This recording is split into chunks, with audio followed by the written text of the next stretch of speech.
ഈ പ്രകടന പത്രികയിൽ ഉടിയാർപ്പെട്ട ഒരു കാര്യമാണ് ഈ ലൈഫ് മിഷൻ 2.0 ഇപ്പോൾ കേരളത്തിൽ വീടുകൾ നിർമ്മിച്ചതുമായി ബന്ധപ്പെട്ട് 4,43,000 വീടുകൾ UDF കാലത്ത് ഉമ്മൻചാണ്ടിയുടെ കാലത്ത് നിർമ്മിച്ചു എന്ന് പ്രതിപക്ഷ നേതാവ് പറഞ്ഞപ്പോൾ 4,000 വീടുകളെ നിർമ്മിക്കുള്ളൂ എന്ന് അങ്ങ് ഒരു യമണ്ട നുണ പറഞ്ഞു എന്നാണ് പ്രതിപക്ഷ നേതാവ് പറഞ്ഞിരിക്കുന്നത്. എന്താണ് പുതിയത്? ഇതില് ഞാൻ നുണ പറഞ്ഞതല്ല. ഇപ്പോ 2011-16 കാലത്തെ കുറിച്ച് ഇങ്ങനെയൊരു തെറ്റായ പ്രചരണം കുറച്ചു കാലമായി നടത്തിക്കൊണ്ടിരിക്കുന്നുണ്ട്. 4 ലക്ഷത്തിലധികം വീട് നിർമ്മിച്ചു എന്നുള്ളത്. യഥാർത്ഥത്തിൽ എത്ര വീട് നിർമ്മിച്ചു എന്നത് അന്നത്തെ മുഖ്യമന്ത്രി തന്നെ വെളിപ്പെടുത്തിയ കാര്യമാണ് ഞാൻ എടുത്തു പറഞ്ഞത്. ഇവിടെ ഏതെങ്കിലും കണക്കിൽ ഔദ്യോഗികമായി അംഗീകരിച്ചതോ നാടിൻ്റെ അനുഭവത്തിൽ എവിടെയെങ്കിലും കാണാൻ കഴിയുന്നതല്ല ഈ 4 ലക്ഷം. നമ്മുടെ നാട്ടിലെല്ലാവരും ജീവിക്കുകയാണല്ലോ. ഏതെങ്കിലും ഭാഗത്ത് ഈ പറയുന്ന കണക്കുകളുണ്ടോ, വീടുകളുണ്ടോ? അപ്പോൾ ഒരു തരത്തിലും ശരിയല്ലാത്ത ഒരു കാര്യമാണ് പ്രതിപക്ഷ നേതാവ് ആവർത്തിച്ച് പറഞ്ഞുകൊണ്ടിരിക്കുന്നത്. അതിലൊരു പ്രത്യേക മികവ് അദ്ദേഹത്തെ പോലുള്ളവർ കാട്ടുന്നുണ്ട് എന്നുള്ളതാണ് ഇവിടെ കാണാൻ കഴിയുന്ന കാര്യം. ഇവിടെ ഓർമ്മിക്കേണ്ട കാര്യം, UDF കാലത്ത് ഈ ലൈഫ് മിഷൻ പോലുള്ള ഒരു കേന്ദ്രീകൃത ഭവന നിർമ്മാണ പദ്ധതി ഉണ്ടായിരുന്നു. ചെറിയ തുക കൊടുത്ത് വീട് നിർമ്മിക്കുന്ന ഒരു പദ്ധതിയായിരുന്നല്ലോ. ആ പദ്ധതിയുടെ ഭാഗമായി വീട് നിർമ്മിക്കാൻ പുറപ്പെട്ടവര് പാവങ്ങളല്ലേ, വീട് പൂർത്തിയാക്കാൻ കഴിഞ്ഞു. ഇപ്പൊ ലൈഫ് മിഷൻ വന്നപ്പോഴുള്ള അനുഭവം നിങ്ങൾ ഓർക്കുന്നില്ലേ? വിവിധ പദ്ധതികളുടെ ഭാഗമായി വീട് നിർമ്മിക്കുന്നതിൽ തടസ്സം വന്ന് വഴിക്കിട്ടുപോയ വീടുകൾ പൂർത്തീകരിക്കുന്നതിനാണ് ആദ്യം മുൻഗണന കൊടുത്തത്. കാരണം അന്നത്തെ പൈസ വീട് നിർമ്മിക്കാൻ തികയുമായിരുന്നില്ല. പിന്നെ ഈ പാവങ്ങൾക്ക് വീട് നിർമ്മിക്കാനും പറ്റില്ല. ലൈഫ് മിഷനിൽ 4 ലക്ഷം രൂപയാണ് നൽകുന്നത്. അതിൻ്റെ ഭാഗമായി നല്ലൊരു വീട് നിർമ്മിക്കാനാവും. ഈ പുതിയ പദ്ധതി വന്നപ്പോൾ പഴയ കണക്ക് ഏതായാലും വീട് നിർമ്മിക്കുന്നതിനാവശ്യമായ ഏത് ലെവൽ വരെ എത്തിയോ അത് കഴിച്ച് ബാക്കിയുള്ള 4 ലക്ഷത്തിൻ്റെ ബാക്കി വരുന്ന എത്രയാണോ അത് കൊടുക്കുക എന്നുള്ള നിലപാടാണ് ആ ലൈഫ് മിഷൻ പദ്ധതിയിലെടുത്തത്. ഇവിടെ നമ്മൾ കാണേണ്ടത്, അന്ന് 2016 ഉമ്മൻചാണ്ടിയുടെ ഗവൺമെന്റിന്റെ അവസാന കാലമാണല്ലോ 2016. അന്ന് കോടിയേരി ബാലകൃഷ്ണൻ നിയമസഭയിൽ ഒരു ചോദ്യം ചോദിച്ചിരുന്നു.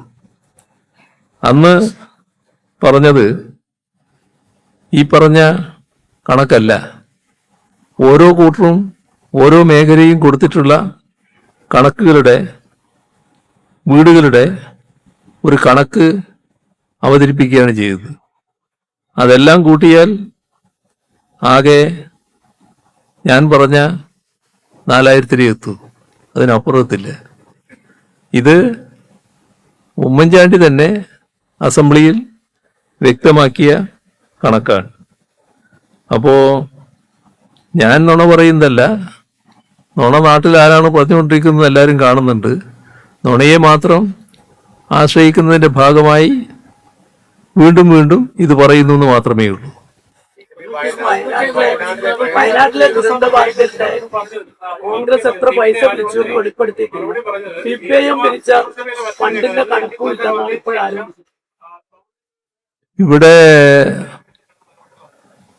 ഇവിടെ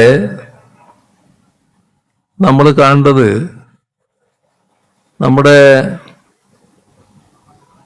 ഓരോരുത്തർക്കും ഓരോ രീതികളുണ്ട്, ഓരോ ശൈലികളുണ്ട്. CPIMന്റെ പതിവും രീതികളും എല്ലാവർക്കും അറിയാവുന്നതാണ്. അത് കൃത്യമായി ഈ പിരിച്ച തുക ഏതാവശ്യത്തിനാണോ ആ ആവശ്യത്തിന് ചെലവിടും എന്നുള്ളതാണ്. ഇത് മാത്രമല്ല, ഏത് കാര്യമായാലും ഏത് കാര്യത്തിനും CPIM പണം പിരിക്കാറുണ്ട്. പക്ഷേ എപ്പോഴും ആ പിരിച്ച പണം ഏതാവശ്യത്തിനാണോ അതിന് ചെലവിടുന്നതാണ് രീതി. അതുകൊണ്ട് തന്നെ ജനങ്ങൾ CPIMനെ വിശ്വാസത്തിലെടുത്ത് ചോദിക്കുന്ന കാര്യങ്ങൾ അതിന് തന്നെ നിർവഹിക്കുമെന്ന ധാരണയിൽ പണം നൽകുകയും ചെയ്യും. ഇതിനു മുൻപും വിവിധ സ്ഥലങ്ങളിൽ ദുരന്തങ്ങളുണ്ടായപ്പോൾ CPIM സഹായിച്ചിട്ടുണ്ട്. എല്ലാം ആ പിരിച്ച പണം മുഴുവൻ സഹായിക്കുന്ന നിലയാണ് ഉണ്ടായിട്ടുള്ളത്. ഇവിടെ ഇത്തരമൊരു ഘട്ടത്തിൽ CPIMന്റെ വ്യക്തമായ നില അറിയാമെങ്കിലും ഒന്നിരിക്കട്ടെ എന്ന് വെച്ച് CPIMനെതിരെ ഒരാക്ഷേപം ഉന്നയിച്ചതാണ്. അതിനിപ്പോ പാർട്ടി കേന്ദ്ര കമ്മിറ്റി തന്നെ പൂർണ്ണമായി വ്യക്തത വരുത്തി കഴിഞ്ഞിട്ടുണ്ട്. ആർക്കും സംശയമില്ലാത്തൊരു കാര്യമാണ്. എങ്കിലും ഉന്നയിക്കപ്പെട്ടൊരു കാര്യം എന്നുള്ള നിലക്ക് അതിന് വ്യക്തത വരുത്തി കഴിഞ്ഞു. പിരിച്ച സംഖ്യയും കൊടുത്ത സംഖ്യയും തമ്മിൽ വ്യത്യാസമില്ല എന്നുള്ളത്, അതാണ് വസ്തുത.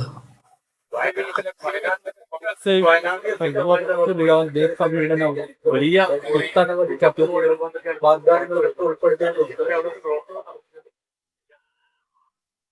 അല്ല, അതൊക്കെ ഇപ്പൊ എല്ലാവർക്കും അറിയാവുന്ന കാര്യമല്ലേ. നമ്മുടെ വയനാട് ദുരന്തത്തിന്റെ ഭാഗമായി അവിടെ വീടുകൾ നിർമ്മിച്ച് നൽകുക എന്നുള്ളത് നമ്മളെല്ലാവരും കണ്ട കാര്യമാണ്. അതിൽ അവരോടാണ് ആദ്യം ചോദിച്ചത്, എങ്ങനെയാണ് നിങ്ങളുടെ പുനരധിവാസം വേണ്ടത്, സർക്കാർ ചോദിച്ചത്. അപ്പോൾ അവർ പറഞ്ഞു, ഞങ്ങളെല്ലാവരും ഒരു കുടുംബം പോലെ കഴിഞ്ഞവരാണ്.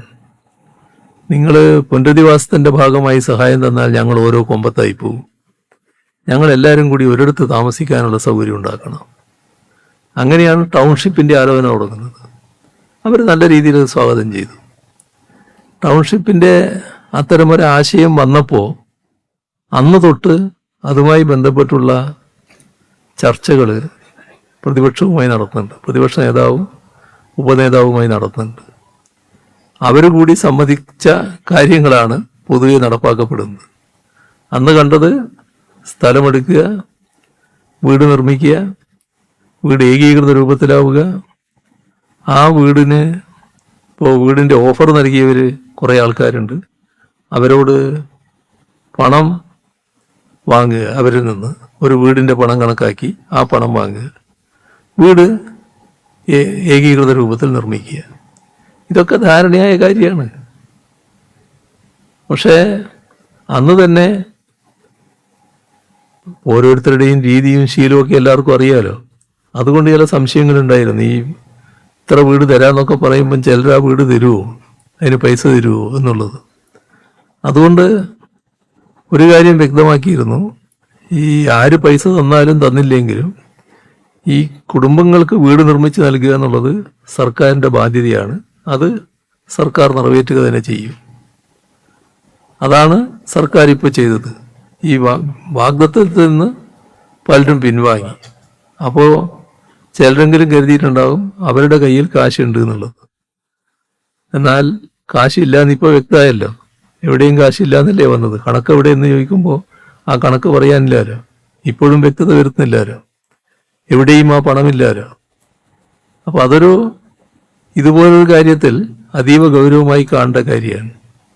ഇപ്പം മാത്രമല്ല, നാളെയും അത് ഗൗരവമായി കാണേണ്ടതാണ്. ഇതുപോലുള്ള ദുരന്തഘട്ടത്തിൽ ഇത്തരം പിരിവുകൾ നടത്തി അത് മറ്റു വഴിക്ക് സ്വന്തം കാര്യത്തിന് അല്ലെങ്കിൽ തെറ്റായ രീതിയിൽ ഉപയോഗിക്കുന്നത് ശരിയാണോ, അതിനെന്ത് നടപടി സ്വീകരിക്കാൻ കഴിയും, ഭാവിയിലും ആലോചിക്കേണ്ട ഒരു വിഷയമായിരിക്കും അത്.